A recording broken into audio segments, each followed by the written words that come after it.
Hi, welcome to episode 270 of The Corner of Knit and Tea. My name is Laura. I'm also known as Fluffy K on Ravelry, Fluffy Kira on Instagram and Twitter.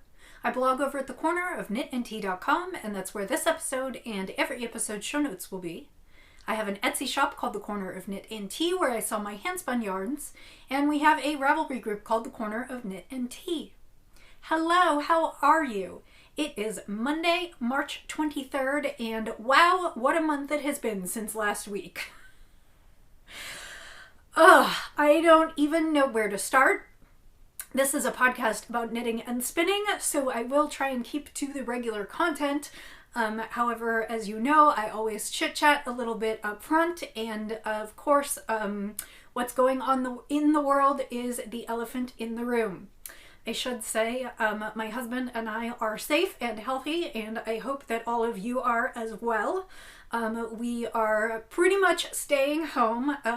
Kansas City and the surrounding cities and counties go into lockdown tomorrow. So as of tomorrow, we won't be allowed out except to get food or medical help. And pharmacies and a few other things are included in that. Banking, I think, but only essential services. Life continues fairly well here. I already worked from home. We are seeing some slowdown in the work, so my hours may get cut a little bit, but that is just because of a lack of work, not because they're actually looking to cut anyone. And I worked from home before, so my life has not fundamentally changed, other than that I'm not going out and socializing. My husband is getting used to a life at home. He worked outside the house, and he is also very physically active. He is training for an Ironman, and up until last week was swimming at a gym near our house. The gym has since closed, and his office is now closed through the end of April. So he and I are adjusting to being home together all day. We are super lucky. We have a house that allows us each to have our own little office. So we meet for lunch in the kitchen, but during the day we do sort of keep our work separate, and we each have a little bit of space. So I am counting our blessings. We have not been outside much. We did go for a short drive on Saturday, and then we picked up a pizza takeout and brought it home. And then on Sunday, we did our weekly foray to the supermarket, grocery store. And while the shelves were definitely emptier than I have seen them in a while, they were not completely empty, and there was almost nothing that we could not get. The toilet paper aisle was pretty grim. There was a guy opening one new case of store brand, and people were like right over him, but we have enough. And I was trying to think what else there was. Oh, and the cleaning aisle was just decimated. The baking aisle was pretty well cleaned of all mixes. I went looking for some cornbread muffin mix, but I did find some. And I guess that's sort of it from our perspective. We do have cases here in Kansas City. There is community spread, so we're just laying low and hoping we don't catch it, and making some plans just in case we do. And I guess that's all I have to report. How are you doing? I hope that you guys are doing well. As I said, I hope you and your families and friends are safe and healthy. I can't imagine at this point that we all don't know someone, even if it's just a celebrity on our Instagram feeds, or someone closer who has had a brush with it, and hopefully they are doing well and recovering. I am really grateful at this time in my life that I am a crafter, that I am a reader, that I have books and knits and all kinds of things to keep me going. Interacting on Instagram, hanging out in a Google Hangout with my knit group. Those are all things I am finding solace in. It's not as good as when we could hang out together in real life, in person and meet at a local restaurant, but I'll take what I can get right now to keep us safe. So that is the state of things here. As I said, I hope you're doing well, and I guess I will move on in the podcast. Today I decided no tea. I don't know why, I just wasn't feeling it, so I'm drinking my Diet Coke.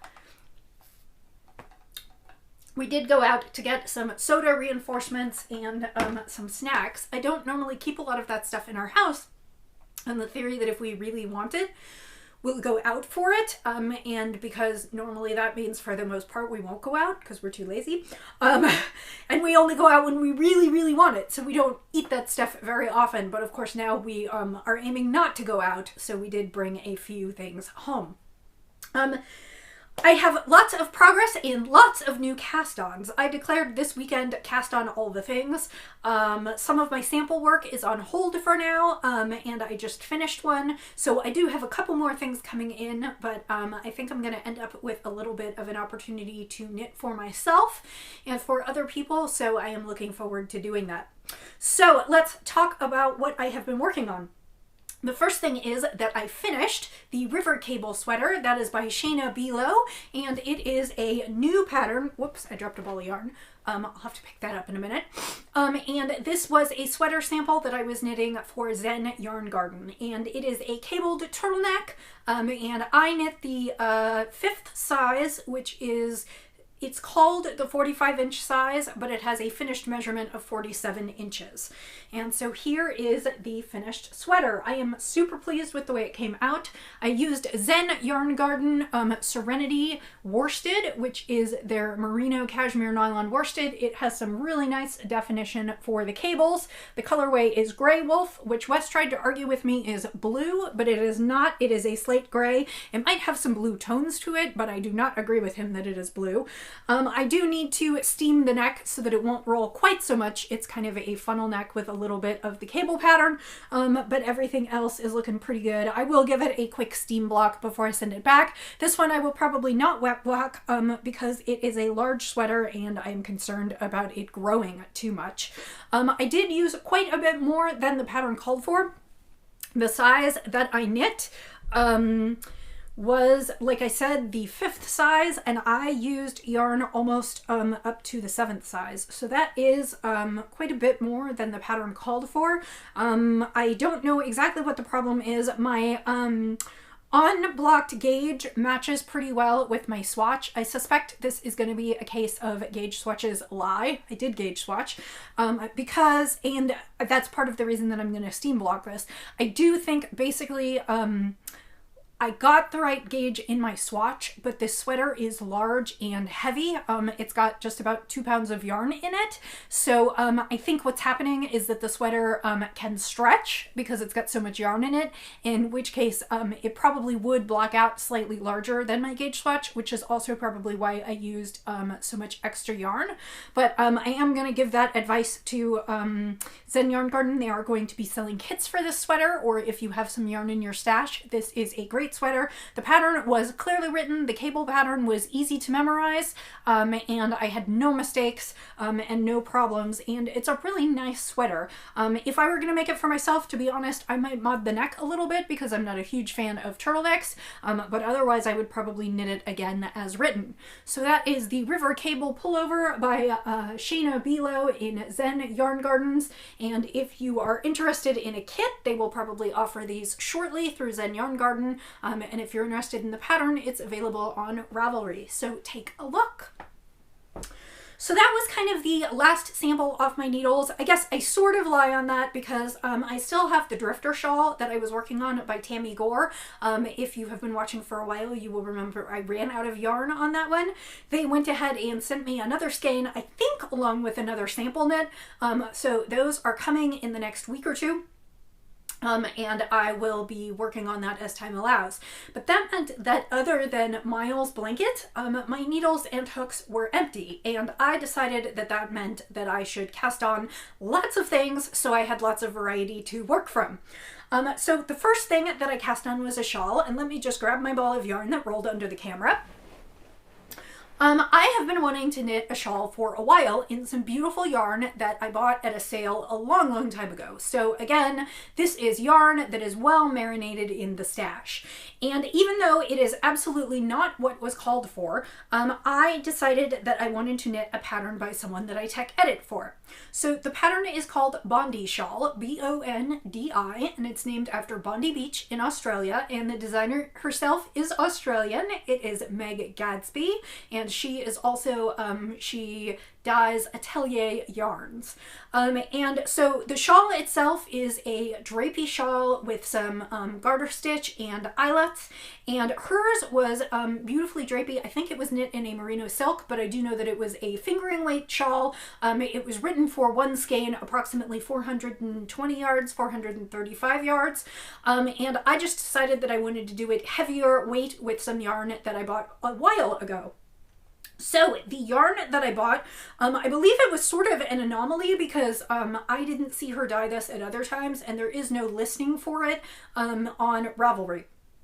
So what I have are 2 skeins of this beautiful variegated yarn, and the yarn is 100% Tarky, and it was dyed by Fat Cat Knits, who she used to have a business dyeing a ton of beautiful fiber, and she closed the business and was going to move, and I don't know entirely what happened, but her plans changed a little bit, and she now has an Etsy shop where she sells really fun looking bats.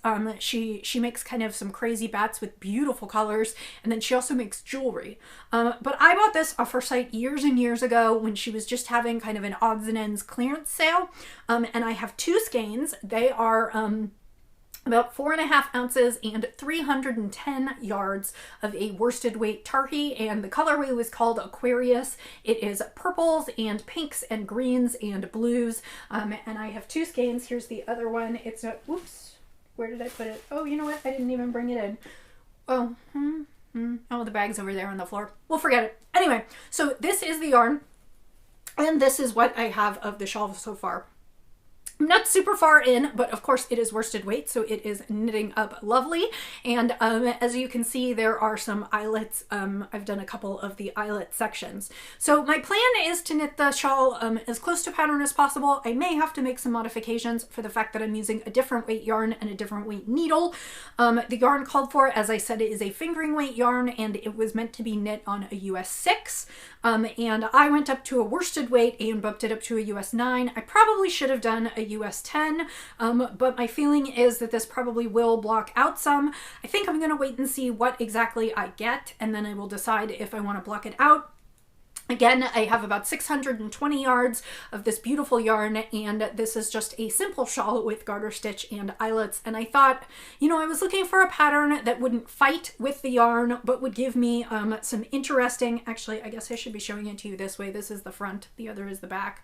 And you can only tell in some of the ways that, in the eyelet rows, you can tell what is the front and back side.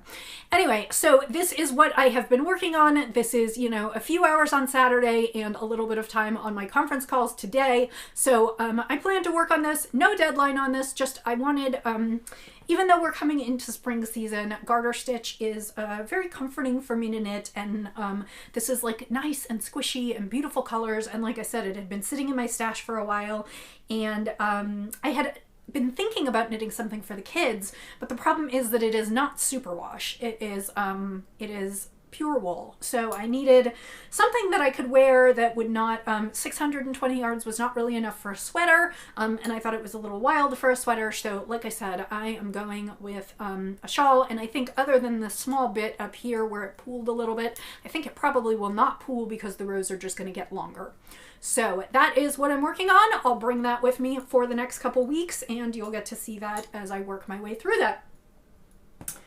The second item that I casted on, excuse me, just a moment. I am not sick that I'm aware of, although I am staying indoors anyway, but we have also had warmer temperatures, colder temperatures, and rain, so my allergies have been crazy. And this has been going on for 3 or 4 weeks now, which is why I'm pretty sure I'm not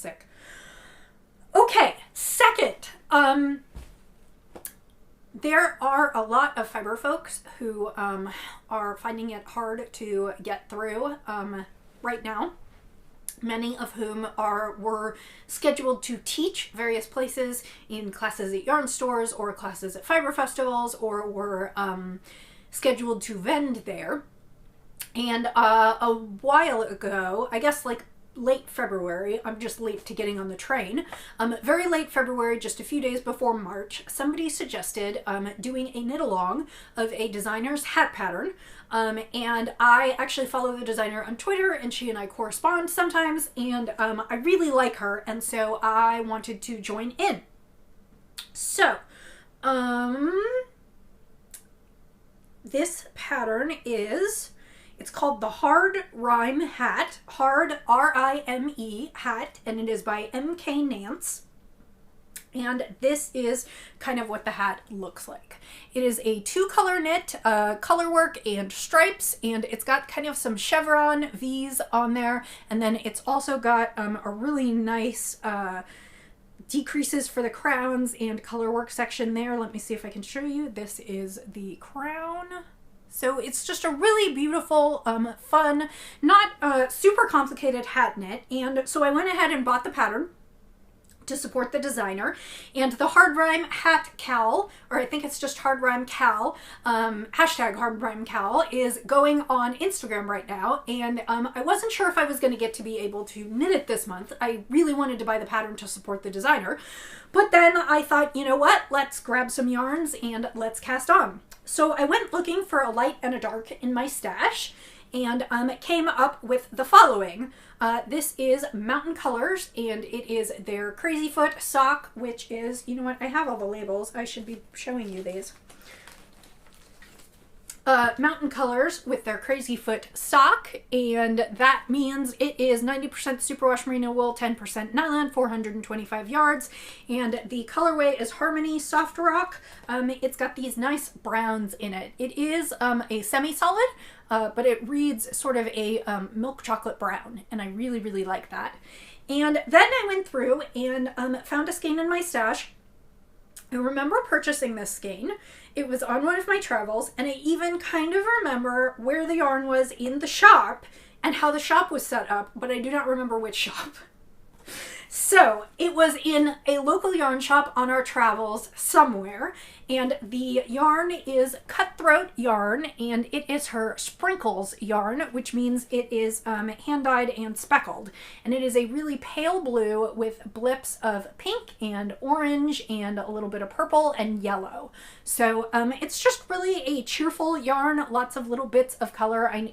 My screen is blowing it out. I'm hoping you're getting to see it a little bit better.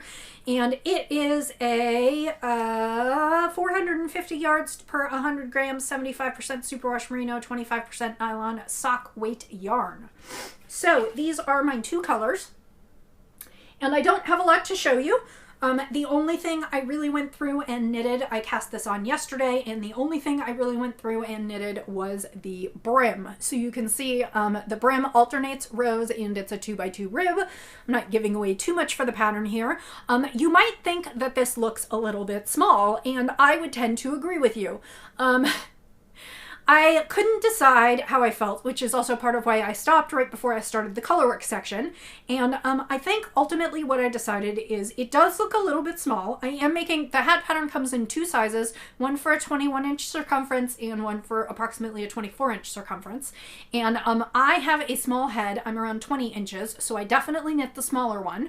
And I cast on using the needle specified, which was a US 0 for the brim and then a US 2 for the rest of the hat.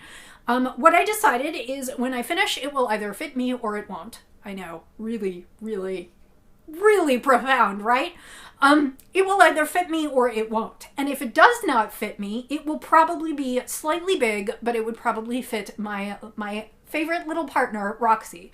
So I decided I'm just going to continue knitting, and I should have enough yarn to do 2 hats. So I'm going to 2 hats of the same even. So my plan is that I am going to do what I can here, and we'll see what size it comes out to. And if it doesn't come out big enough to fit me, I will go ahead and Roxy will have a new hat. So That is the Hard Rhyme Cowl on Instagram, designer MK Nance, and I am knitting it per pattern with Mountain Colors and Cutthroat yarns. So that is the second project on my needles. The third project I actually talked to you about, and I don't have a ton to show you because the first part looks a little bit boring and I haven't gotten into the exciting part yet, but I will show you anyway. The third project that I cast on is the Faded Neve sweater, or I should say a sweater inspired by the Faded Neve sweater by Andrea Mowry. She is, or Mowry, I don't know how to pronounce that. She is Drea Renee Knits on Instagram, and she has a bunch of lovely designs. She is sort of the one who made the fade popular, and she also has quite a few sweaters. And this particular sweater pattern is a kind of a fitted sweater worked from the top down, yoked, and it has baubles on it, and then it actually fades through the pattern. I say that I'm making a version inspired by hers because I am actually not making her pattern. I am following her numbers and her increases, but I have made a number of changes to the pattern. And I don't want to give too much away because it is a paid for pattern. I did buy the pattern, and I am using it as a guide, but I am not completely following it. So, and I will tell you why. First of all, I am not doing a fade. I bought a sweater quantity of this gorgeous yarn from Abundant Earth Fibers. This is their Natural Speckle DK, which is not 100% merino. It is a merino yarn spun with a little bit of Tarhi, and it is spun up in Whidbey Island in Seattle. For full disclosure, they are one of my clients, but I did pay for this sweater quantity and I did not receive any discounts. They sent me one skein, which I tried out and loved so much I went back and bought 5 more skeins. It was a limited batch, so I'm excited I got my hands on it, and I decided that I would use some of my hand spun as the bauble accents. So Faded Neve, you are supposed to buy a gradient fade of yarn, and then you work the baubles in whatever color you're working at the time, and so I am doing my main color in just this colorway, and then all the baubles in this colorway. I'm also incorporating pattern elements of the cowl that I made a few weeks ago, which was the Something Cottage Cowl by Darling J'adore, and I cannot remember the first name of it, but it was the cowl that I knit in this yarn with a different yarn as baubles. And so I am borrowing her way of doing baubles and using it on Andrea Mowry's sweater pattern. And the final change that I'm making, and this is because of it's an aesthetics thing, and B, it's because I don't need to do it quite the way she did it. So Andrea Renee Knits fade patterns. A lot of her patterns have you fade on the stockinette side and have you have the right side, the side facing out, being the reverse stockinette, and that is because when on the purl side, when you're changing stripes, the stitches interact in such a way that it makes the fade look gradual, whereas if you stripe it on the front side or on the right side in stockinette, they look like distinct stripes. The way the stitches interlock, particularly when you're changing colors between knit and purl or purl and purl, it means that the fade just looks more gradual and more organic than it would in stripes. Well, but I'm not knitting my cardigan, or I'm not knitting my pullover in stripes, so I don't really need to knit in reverse stockinette, and I would actually prefer, the aesthetic part is that I would prefer the look of stockinette. So I am using her numbers for her sweater, but I'm knitting mine in stockinette, and then I am incorporating a different way to do the baubles because I enjoyed the way that I did it on that cowl. So this is kind of a mishmash of things. Now you've heard me talk about it forever. And I started last night and got fairly far, and there's not so much for you to see because A, I haven't started the really fun part yet, and B, I'm on a 24-inch needle, so it's a little bit scrunched up. So last night I did the ribbing, up at the collar. It is, like I said, a top down. And then I did the short row shaping, which means that I have a little bit extra distance length in the back than in the front. That will raise the back neck of the sweater so that it is more even. It's a technique that a lot of patterns use. I've done it before. And then I just got into my first bobble row a couple rows ago, and you can see that in the handspun. But again, it's a little hard to see because it is all bunched up on the needle. So I am going to continue working on this week, and hopefully by next week have more to show you. Hopefully I will also find a 32-inch size 6 needle, because I really would, this is a yoke sweater, so I am going to be doing concentric rounds of increases, and by the time I get done, I'm going to have a lot of stitches on my needle, and so I would really like to find my larger needle. I am working on the size, I'm working on the third size, which would probably be the medium. It is going to result in a finished bust of 46 inches, and the sweater was recommended with 4 to 8 inches of ease. And so my choices were either knit the 42, which would be 3.5 to 4 inches of ease on my 38-inch bust, or do the 46. And the 46 is the full 8 inches, which may be a little bit big, but at the same time, I really was concerned that the 42-inch would just fit too snugly, and I wasn't sure that that was what I wanted. So I am sticking with this for now. The nice thing about a top-down sweater is I can try it on.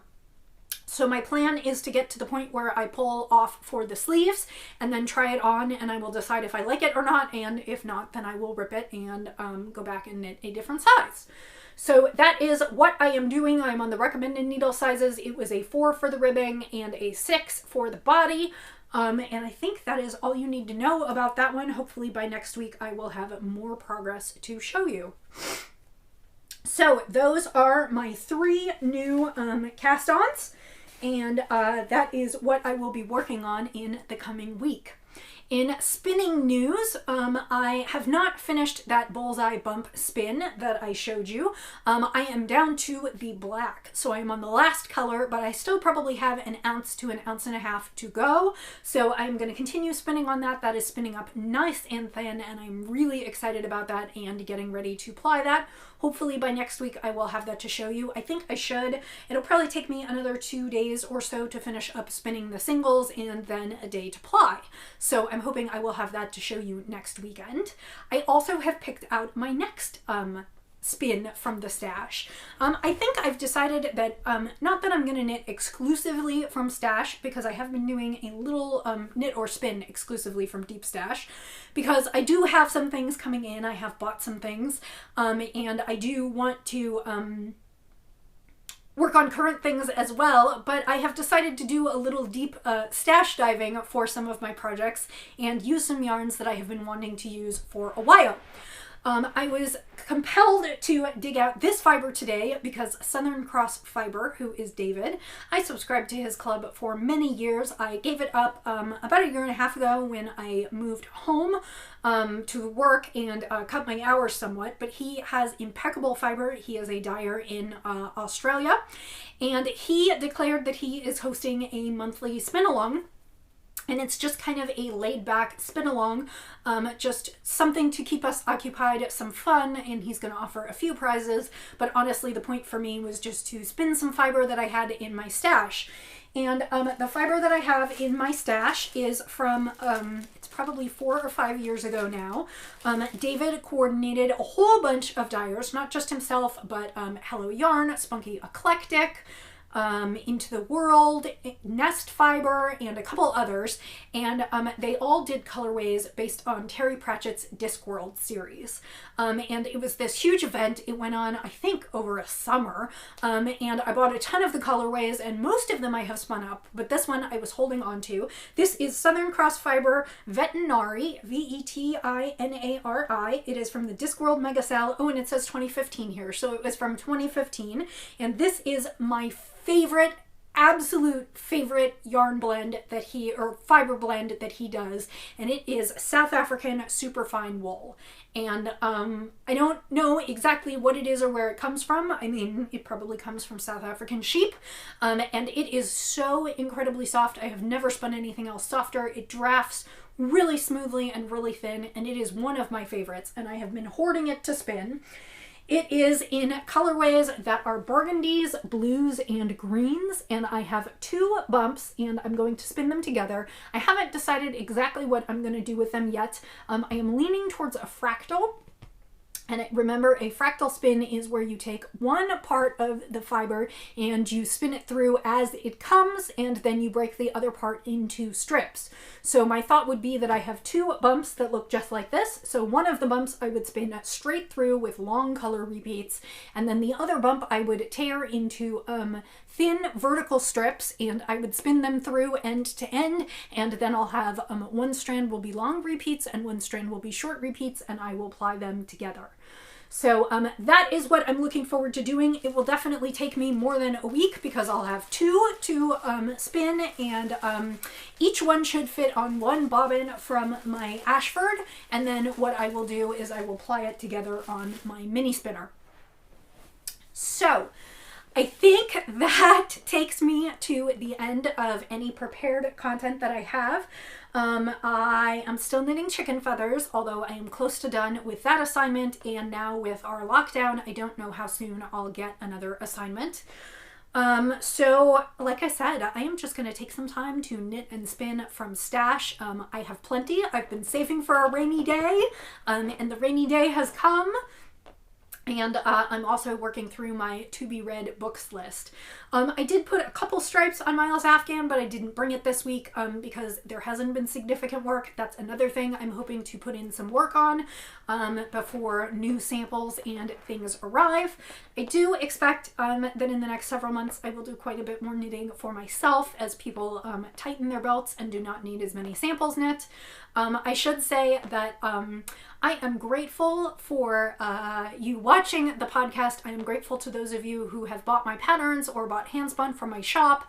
We are doing okay currently, so I would urge you to seek out people who are having problems, small businesses, people who don't have a lot of backup. I am incredibly lucky in that both my husband and I remain employed for now at our regular wages, so we are not struggling. So that's as far as that goes. In terms of mental health, I know that this is a really trying time for a lot of people. I actually have anxiety disorder, and my anxiety disorder centers quite a bit around uncertainty and times of change. So I will say that it's not all smooth sailing here. I have been journaling some, and I have been focusing on crafting, watching content, binge watching all kinds of things that I haven't watched before. I'm trying to get some exercise in, even if I sometimes go outside because I can walk around our neighborhood and not come into contact with people. Or I have been staying inside and exercising on our treadmill. And in general, I have just been trying to be gentle with myself on the days that I don't feel like doing a lot. I've sort of been letting myself have that for now. So I encourage you to be gentle to yourselves. Do more of what makes you feel happy, less of what makes you feel anxious, in so much as you are able to. I hope you are well and healthy and surviving this difficult time. And if there's anything I can do for you, please don't hesitate to contact me. I'm available via Ravelry. You can find me on Instagram, or you can email me at thecornerofknitandtea@gmail.com. I hope that you will be well until I talk to you again, and I'll see you next week. So happy knitting, happy spinning, happy sipping, and I'll see you next time. Bye.